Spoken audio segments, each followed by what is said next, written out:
So welcome guys, here is Shome Rathi in front of you all again. आज हम study करेंगे social ecology के बारे में, ठीक है जी। तो सबसे पहले हम थोड़ा सा अपना ओवरव्यू कर लें कि हमने पहले लेक्चर्स में क्या पढ़ा है। We have studied about rural sociology, okay. और अब हम क्या पढ़ेंगे, सोशल इकोलॉजी। ये कुछ जो वर्ड है थोड़ा सा हटके है, ठीक है। आपके जो सोशोलॉजी से थोड़ा सा हटके है। ये पढ़ना क्यों ज़रूरी है? क्योंकि कुछ इसके जो अफेक्ट हैं, ठीक है, वो हमारे पूरे समाज को जाते हैं, ठीक है, या हमारे पूरे एनवायरनमेंट को जाते हैं। वो ही चीज़ों का आज हम थोड़ा सा इसके बारे में स्टडी करेंगे। तो स्टार्ट करते हैं आज का लेक्चर। सबसे पहले देखिए कि इकोलॉजी होती क्या है, ठीक है। Inter relation of plants and animals with their environments, ठीक है। आपके जो प्लांट्स और एनिमल्स हैं, जितने भी प्लांट्स और एनिमल्स हैं, चाहे वो कोई प्लांट बड़ा है चाहे वो छोटा है, चाहे वो कोई एनिमल बड़ा है या फिर छोटा है, ठीक है, छोटे से छोटा लेकर माइक्रो ऑर्गेनिज्म से लेकर, ठीक है। माइक्रो ऑर्गेनिज्म क्या होते हैं? वो वाले जीव जंतु जिनको हम अपनी आंखों से देख नहीं सकते, ठीक है। और कहाँ तक बड़े बड़े जो आपके एनिमल्स हैं, जैसे कि लाइन हो गया, एलिफेंट हो गया, ये सारे, ठीक है। ये सभी का जो रिलेशन है इन्वायरमेंट से एक बहुत ही ज़्यादा गहरा रिलेशन है, ठीक है। ये बिना एनवायरनमेंट के अपने सर्वाइव नहीं कर सकते, और एनवायरनमेंट भी जो है वो इनके बिना चल नहीं सकता, ठीक है।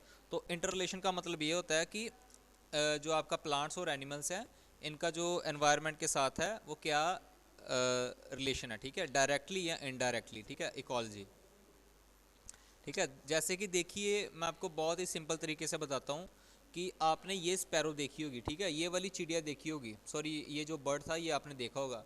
ये आज से, ये हमारे बचपन में हमने देखे हैं, ठीक है, हमारे बचपन में ये काफ़ी ज़्यादा हमने देखी है ये वाली चिड़ियाँ। होता क्या था कि ये चिड़ियाँ धीरे धीरे विलुप्त होती गई, ये चिड़ियाँ धीरे धीरे गायब होती गई, ठीक है, इंस्ट्रिक्शन होती गई इनकी, ठीक है। वो क्यों गायब हुई? क्योंकि ये माना ये जाता है कि ये जो टावर्स की रेज़ है ना, वो इनके लिए हानिकारक थी, ठीक है, ये इनके लिए क्या थी? हानिकारक थी।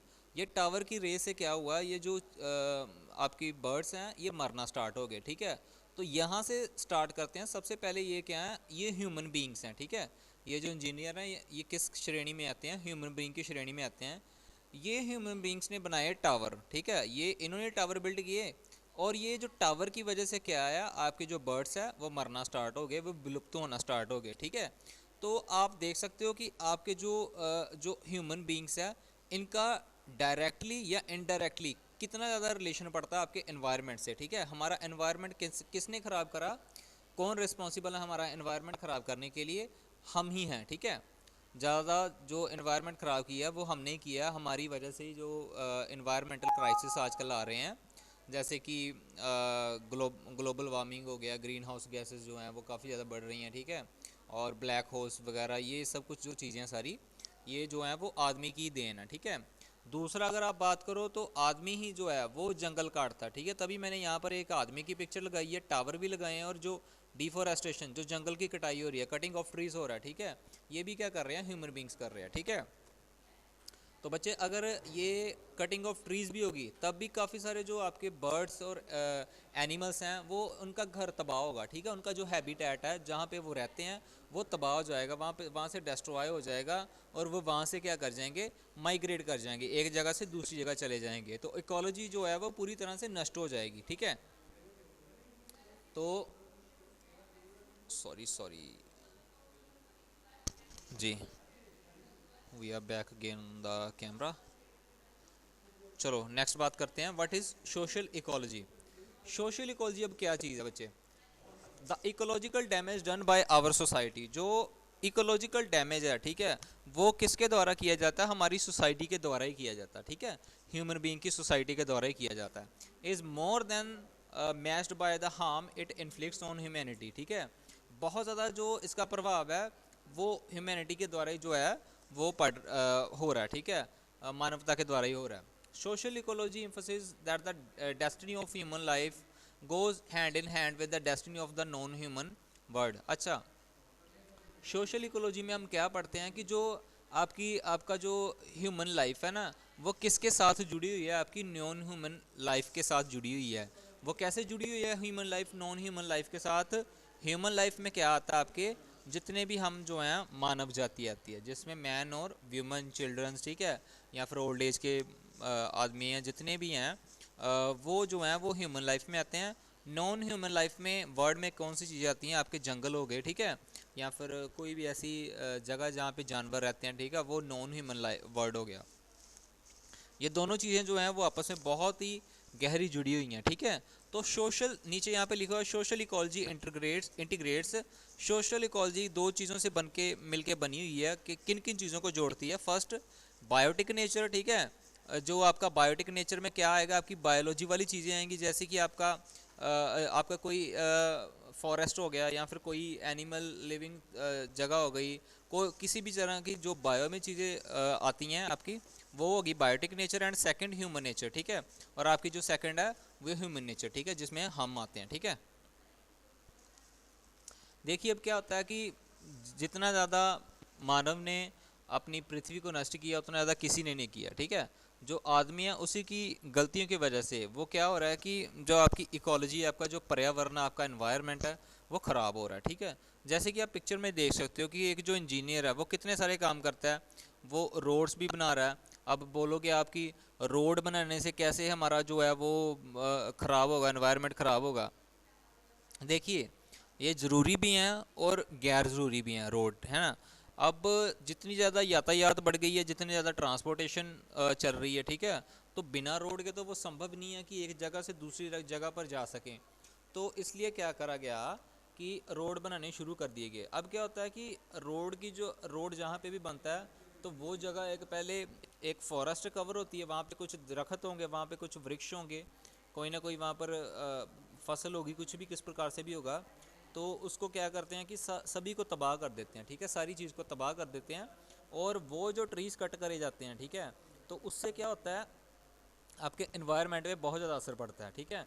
तो ह्यूमन यहाँ पे अपने एनवायरनमेंट को असर पहुँचा रहा है, अपने एनवायरनमेंट को अफेक्ट कर रहा है ट्रीज़ की कटिंग करके, जिसको बोलते हैं डिफॉरेस्टेशन। उसके बाद है आपका बिल्डिंग्स क्रिएट करके, ठीक है, बड़ी बड़ी बिल्डिंग्स बन रही हैं, बहुत ज़्यादा लोग घर बना रहे हैं पूरी पृथ्वी पर। अब जहाँ पे घर बनेगा वहाँ के भी पेड़ काटे जाएंगे, वहाँ पे भी जो इकोलॉजिकल है वहाँ पे सिस्टम ख़राब कर दिया जाएगा, ट्रेन्स चल रही हैं, ठीक है, ये सारी चीज़ें जो हैं वो ह्यूमन के द्वारा ही करी जा रही हैं, ठीक है। Human building cities and towns, humans building cities and towns to create a comfortable place to live. कहते हैं कि आदमी क्या बना रहा है, अपना सिटीज़ और टाउन बना रहा है ताकि वो आसानी से रह सके, just like any other species, जैसे कि कोई और स्पीसीज़ करती है। The problem is that the environmental changes we produce are far greater than those of other species. कहते हैं कि हम जो एनवायरमेंटल चेंजेस कर रहे हैं ना, वो बहुत ही ज़्यादा हद से ज़्यादा कर रहे हैं, ठीक है। Our second nature has become a problem for our several and non human life. हमारी जो सेकंड नेचर है वो क्या बन गई है, हमारे लिए बहुत बड़ी प्रॉब्लम बन गई है, और नॉन ह्यूमन लाइफ के लिए भी वो जो है प्रॉब्लम बन चुकी है। How and why this happen is the key to solving our ecological crisis.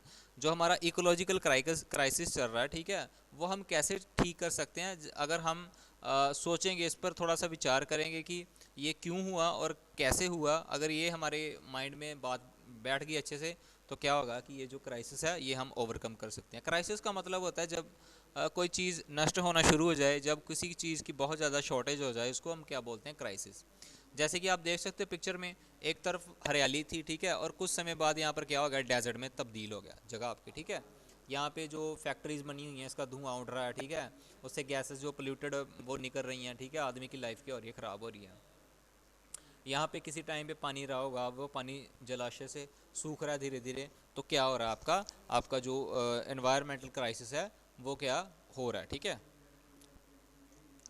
While it is important to recognise the natural balancing act within the ecosystem. कहते हैं कि हमको बहुत ज़्यादा ज़रूरी है कि हम इसका जो आपका नेचुरल बैलेंसिंग एक्ट है विद द इकोसिस्टम वो मेंटेन करके रखें। अब नेचुरल बैलेंसिंग एक्ट क्या होता है कि जैसे मैंने आपको एग्जांपल दी ना कि यहाँ पे रोड पे आपके ट्रीज़ थे, ठीक है, वो कट करके रोड बनाया गया, मैन्युफैक्चर किया गया, कंस्ट्रक्शन किया गया यहाँ पे। अगर हम इसको बस अब चलो इसको रेक्टिफाई तो नहीं कर सकते, इसको ठीक तो नहीं कर सकते, बस हम इतना कर सकते हैं कि जितने यहाँ से ट्री कट किए गए ना, वो इसके आसपास जो हैं वो ग्रो कर जाएं, उससे दुगने जो हैं वो हम ग्रो करवाएंगे, तब ही हमारा जो इकोसिस्टम है उसमें बैलेंस जो है वो बना रहेगा। ठीक है, it has been already verified that the impact of human action on the planet will not be rectified by itself. कहते हैं कि ये सबसे पहले हमें पता ही चले गया कि जो ह्यूमन बींग्स का जितना भी इम्पैक्ट है, जो भी इफेक्ट पड़ रहा है हमारे पूरे प्लानट पे, वो खुद से इम्प्रूव नहीं कर सकता, will not be rectified by itself unless action are taken to address the destructive practices. जब तक कि हम इसके ऊपर कठोर एक्शन नहीं लेते ये डिस्ट्रक्टिव प्रैक्टिस को रोकने के लिए। One of the examples will be relationship between green house gas emission and climate change. ठीक है, एक बहुत ही आपकी जो बड़ी एग्जांपल है वो है green house gas emission and climate change. ठीक है, आपका जो वातावरण चेंज हो रहा है ये इसकी बहुत ही बड़ी एग्जांपल है। ठीक है, तो आज का लेक्चर बस यहीं तक समाप्त करते हैं। आप सिर्फ थोड़ा सा बेसिक क्लियर कीजिए, जो इसका टेक्निकल टर्म्स और जो सोशल इकोलॉजी की डीप में हम स्टडी करेंगे थोड़ा थोड़ा समझने के बाद। ठीक है, so thank you so much guys. Channel को लाइक कीजिए, सब्सक्राइब कीजिए, शेयर कीजिए, जो भी करना कीजिए। Thank you so much.